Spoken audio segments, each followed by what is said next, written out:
Ang alamat ng Gumamela. Si Gumamela ay isang pangkaraniwang dalaga na nakatira sa bukid. Masipag siya at masayahin. Mabait rin siya at matulungin. Hindi gaanong kagandahan pero hindi rin masasabing pangit si Gumamela. Tipikal na dalaga ng kanyang panahon, mahinhin siya. Walang sinumang nakababatid na mayroon na siyang itinatangi. Ito ay si Abam, ang matalik niyang kaibigan. Kinilalang magsasaka sa bayan nila si Abam. Bukod kasi sa itinanghal na pinakamahusay na magsasaka, leader din ito ng grupong nagtuturo sa kapwa magbubukid upang mapataas ang ani. Dahil sa popularidad ng lalaki ay marami itong tagahanga. Gayunman ay isa lang ang babaeng iniibig ng binata. Ang dalaga ay si Milusay, ang mutya ng bayan nila. Kaso lang ay sarado ang puso nito sa ngalan ng pag-ibig. Alam ni Gumamela na mahal ni Abam si Milusay. Tuwing nakikitang malungkot ang kaibigan ay nagdurugo ang puso niya. Sa tindi ng awa ay sinabi niya sa lalaki na gagawin ang lahat upang pansinin ni Milusay ang kaibigan, kapalit man noon ay ang sariling buhay. Binalawala iyon ni Abam. Isang umaga, bumati sa paningin ni Abam. May kung anong nag-udya kay Abam upang pitasin ang bulaklak. Dinala niya iyon kay Milusay.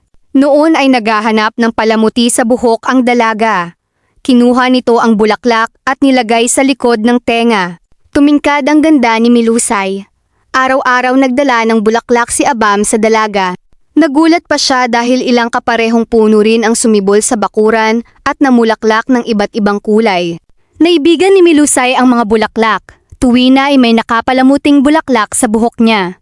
Hindi nagtagal ay nagkaunawaan sina Abam at Milusay. Noon lang napansin ng binata na sa labis na pagbibigay ng panahon kay Milusay ay hindi na naalala ang kaibigan. Saka lang niya natuklasan na matagal na itong nawawala. Minsang dumating si Abam sa kanila ay napansing nakabuka ang mga bulaklak sa tarangkahan. Hinaplos nito ang mga iyon dahil na rin sa pasasalamat. Kahit paano ay naging instrumento ang mga ito sa pagtanggap ni Milusay sa pag-ibig ng binata. Natigilan siya nang makita ang panyo ni Gumamela sa tabi ng isang puno. "Gumamela," anas niya. Humihip ng malamig ang hangin na tila sinagot ang kanyang tawag.